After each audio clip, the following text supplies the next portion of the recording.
श्री मोहम्मद आजम खान जी।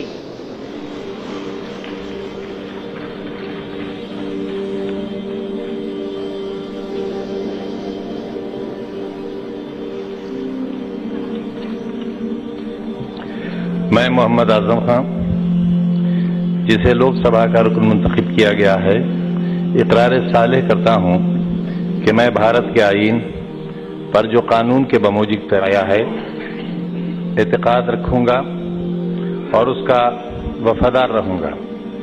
मैं भारत के इक़्तिदार आला और सालमियत को बरकरार रखूंगा और जिस ओहदे को मैं संभालने वाला हूं इसके फराइज वफादारी से अंजाम दूंगा। देखे थे हमने जो वो हसी ख्वाब क्या हुए, वो वादा हायत रसो कम ख्वाब क्या हुए। 47 में बंटवारे के वक्त हमें हक था पाकिस्तान जाने का, आपको नहीं था। हमें हक था, लेकिन हमारे अजदाद ने यह तय किया कि यह वतन हमारा है। हमारे अजदाद की कब्रें हैं यहां, हमारे बुजुर्गों के मज़ारात हैं यहां। जामा मस्जिद है दिल्ली की, ताजमहल है, किले हैं, हमारे बुजुर्गों की यादें हैं और यही आज धरोहर है हमारे भारत की। वही लोग गद्दार हो गए, उन्हीं का नाम लेकर सड़कों पर मारा जाने लगा।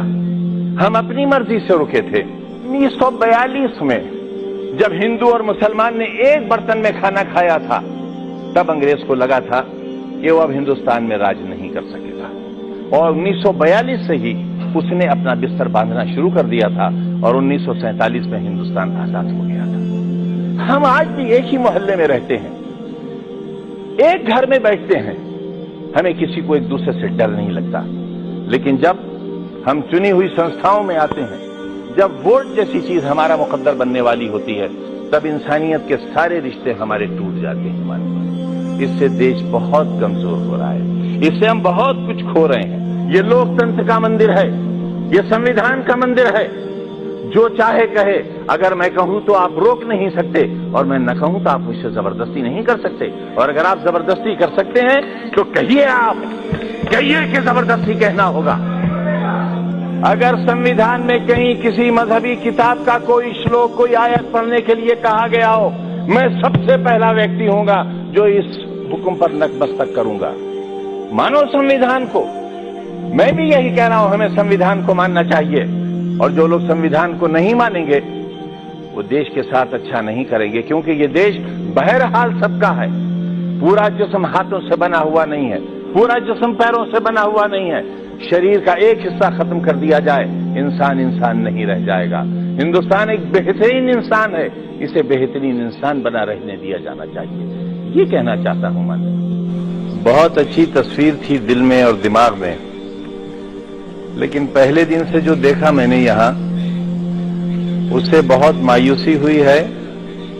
और मैं ये समझता हूं अगर हम इस माहौल को बदल न सके तो शायद लोकतंत्र का सपना हमारा रास्ते में ही दम तोड़ देगा।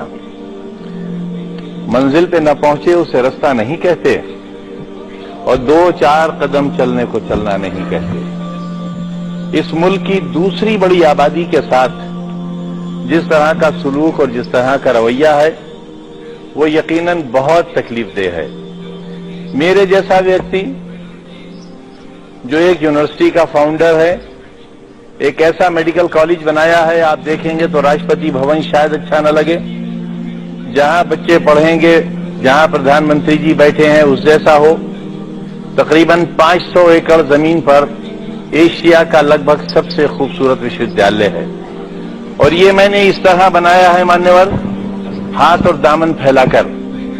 मेरे बच्चों के 4 CBSE बोर्ड के स्कूल चलते हैं, 300-350 रुपए की फीस लेता हूं। जिनके माँ बाप नहीं हैं उन्हें मुफ्त पढ़ाता हूं, उन्हें ड्रेस मुफ्त देता हूं, उन्हें किताबें मुफ्त देता हूं।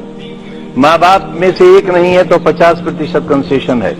सड़क पर पत्थर तोड़ने वाला, रिक्शा चलाने वाला, मजदूरी करने वाले का बच्चा और बच्ची पढ़ता है तो मात्र 20 रुपया दिए जाते हैं। लेकिन इसी आजादी में मेरे जैसे व्यक्ति के साथ जो बर्ताव हुआ, उसने आजादी की सांसों को बहुत कम कर दिया। और मैं इस सदन में कहना चाहता हूं कि मेरे पूरे राजनीतिक जीवन में अगर सुई के नोक के बराबर भी कहीं बेईमानी, रिश्वत और कोई भ्रष्टाचार या व्यक्तिगत रूप से किसी के साथ कोई ज्यादती की हुई सरकारी कलम के साथ हो तो मैं अभी इसी सदन को छोड़ने के लिए ऐलान करता हूं।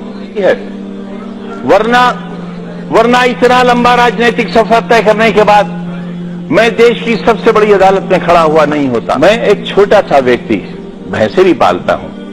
प्रधानमंत्री जी को जनसभा में मेरी भैंसों का ख्याल रहा, मेरा ख्याल नहीं रहा। मान्यवर, 4-4 साल के मासूम बच्चों को जिलाधिकारी और एडीएम स्कूल के अंदर कान पकड़कर उठा ले, यही है कानून का राज, यही है कानून का राज। ये 3 तलाक की बात नहीं कर रहा हूं मैं, शिक्षा के अधिकार की बात कर रहा हूं। एक दरवाजा जो सरकार के पैसे से बना हो, जिसे सरकारी संस्था ने बनाया हो। मुंशी प्रेमचंद की जबान थी उर्दू। उर्दू मुसलमानों की जबान नहीं है, मुसलमानों की जबान है अरबी, उनके कुरान की जबान है अरबी। उर्दू मुसलमानों की जबान नहीं, हिंदुस्तानियों की जबान है, इनकलाब जिंदाबाद की जबान है। इस जबान के साथ तात्सुब। उर्दू गेट बना हुआ है, तोड़ दिया जाएगा। सरकार से बना हुआ, सरकार के पैसे से और सरकार की संस्था से बनाया हुआ दरवाजा गिरा दिया जाएगा, गिरा दिया जाएगा। मान्यवर, कैसे कानून का राज चलेगा? मासूमों को कान से पकड़कर उठा दिया जाएगा। मान्यवर, कैसे आप शिक्षा देंगे? मान्यवर, जब तक ये ज़हनियत नहीं बदलेगी, मेरे जैसे लोगों का सर्वाइवल बड़ा नामुमकिन हो जाएगा।